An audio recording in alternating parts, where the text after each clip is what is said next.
ജോസ്മോനെ, നീ എന്താ ആലോചിച്ചുകൊണ്ടിരിക്കുന്നത്? നിനക്കൊന്നും പഠിക്കാനില്ലേ? ഞാൻ എല്ലാം പഠിച്ചു. അപ്പച്ചൻ പോയ കാര്യങ്ങളൊക്കെ നടന്നോ? എല്ലാം നടന്നു മോനെ. അപ്പച്ചാ, ഞാൻ ഒരു കാര്യം ചോദിച്ചോട്ടെ? എന്താ മോനെ? നമ്മൾ എന്താ ഭരണങ്ങാനത്തിന് പോകുന്നത്? എന്റെ കൂട്ടുകാരൊക്കെ പോയെന്നാ പറഞ്ഞത്. അൽഫോൻസാമ്മയുടെ തിരുനാളല്ലേ, നമുക്ക് അടുത്ത ശനിയാഴ്ച തന്നെ പോയേക്കാം. അവിടെ എന്തേലും ആൾക്കാരാ പ്രാർത്ഥിക്കാൻ വരുന്നത് അല്ലേ? ശരിയാ മോനെ, അവൾ ഒരു പുണ്യവതിയല്ലേ? അതിന് അൽഫോൻസമ്മ വലിയ കാര്യങ്ങളൊന്നും ചെയ്തില്ലല്ലോ, പിന്നെ എങ്ങനെയാ വിശുദ്ധിയായത്? അതോ, അൽഫോൻസാമ്മയ്ക്ക് ചെറുപ്പം മുതൽ ഒരു പുണ്യവതിയാകണമെന്ന് ആഗ്രഹമുണ്ടായിരുന്നു. വിശുദ്ധരാകാൻ ടീച്ചർ പറഞ്ഞ പോലെയൊക്കെ ചെയ്താൽ മതിയോ? ടീച്ചർ എന്താ പറഞ്ഞത്? കുട്ടികളെ, ഈശോയ്ക്ക് ഇഷ്ടപ്പെട്ട കുഞ്ഞുങ്ങളായി വളരാൻ എന്തൊക്കെ ചെയ്യണമെന്നാണ് നമ്മൾ പറഞ്ഞത്? മോളെന്ന് പറയൂ. മാതാപിതാക്കളെ അനുസരിക്കണം. കള്ളാം പിടിക്കി. നീ മോനെന്ന് പറയൂ. കള്ളാം. ഇനി ടീച്ചർ പറയുന്ന കാര്യങ്ങൾ എല്ലാവരും ശ്രദ്ധയോടെ കേൾക്കണമേ. എല്ലാ ദിവസവും ധാരാളം സുഹൃത ജപങ്ങൾ ചൊല്ലണം. സുഹൃത ജപങ്ങൾ നിങ്ങൾക്ക് അറിയാമോ? എങ്കിൽ മോളൊന്ന് ചൊല്ലൂ. കള്ളാം പിടിക്കി. മോൻ അറിയാമോ?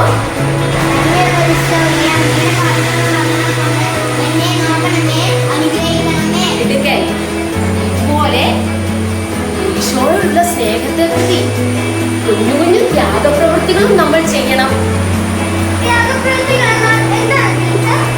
ചില സാധനങ്ങളൊക്കെ നിങ്ങൾക്ക് ഒത്തിരി ഇഷ്ടമാണല്ലേ? മോൻ എന്താണ് ഇഷ്ടം? കൊള്ളാം.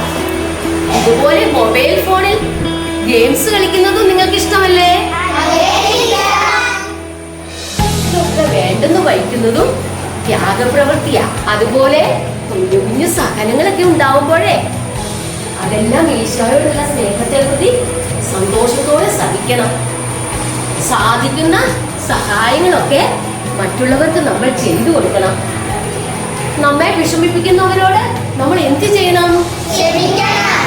എല്ലാവരെയും സ്നേഹിക്കണം. അങ്ങനെ അൽഫോൻസാമ്മയെ പോലെ ഈശോയുടെ കൂടെ എപ്പോഴും നമ്മൾ നടക്കണം. എല്ലാവർക്കും മനസ്സിലായോ? തീർച്ചയായും. ടീച്ചർ പറഞ്ഞതുപോലെയൊക്കെ ചെയ്താൽ നിനക്കും വിശുദ്ധനാകാം. അപ്പോൾ അൽഫോൻസാമ്മ നിന്റെ അടുത്തും വരും. വരുടാ മോനെ, നിന്റെ അപ്പച്ചനല്ലേ പറയുന്നത്. എങ്കിൽ എനിക്കും അൽഫോൻസാമ്മയെ കാണണം.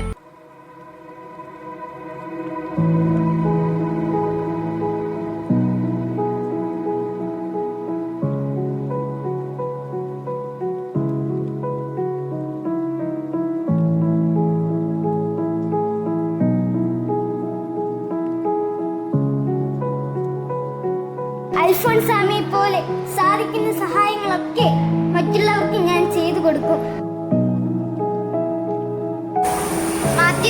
നീ എന്നാ കരയുന്നത്? എനിക്ക് ഒട്ടും വായിക്കാൻ അറിയില്ല. ഇന്നും ടീച്ചർ എന്നെ വഴക്ക് പറഞ്ഞു. നീ കരയണ്ട, ഞാൻ നിന്നെ വായിക്കാൻ പഠിപ്പിക്കാം.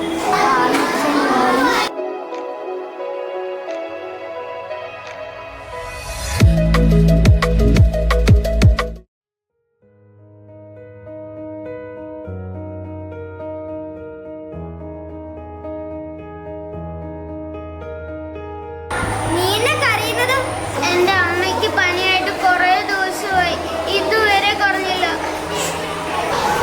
നീ കരയണ്ട, നീ വേഗം ചോദിച്ചു, ഞാൻ നിന്നെ ഒരിടത്ത് കൊണ്ടുപോകാം. നമ്മൾ എങ്ങോട്ടാ പോകുന്നത്?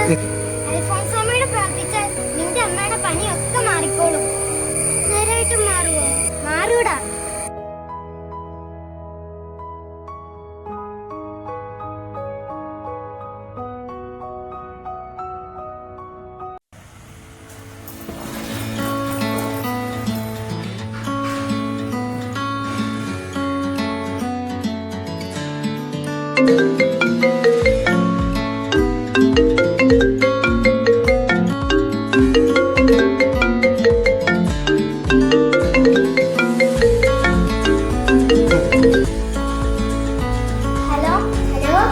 ജോസ്മോനെ, എന്താ പിന്നെ വിളിച്ചത്? അൽഫോൻസാമ്മയോട് പ്രാർത്ഥിച്ചപ്പോൾ എന്റെ അമ്മയുടെ പനി പോയി കേട്ടോ. നീ ഒരു ദിവസം അമ്മയും കുട്ടി അരങ്ങേറ്റത്തിന് പോണം കേട്ടോ. ഓക്കേ, ശരി.